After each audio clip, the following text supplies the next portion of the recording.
বিসমিল্লাহির রহমানির রহিম।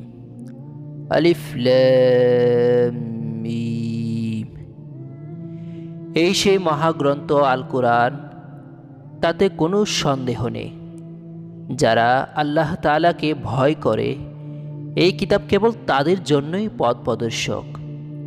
যারা গায়েবের উপর ঈমান আনে, নামাজ প্রতিষ্ঠা করে, তাদের আমি যা কিছু দান করেছি তার থেকে তারা আমারই নির্দেশিত পথে ব্যয় করে।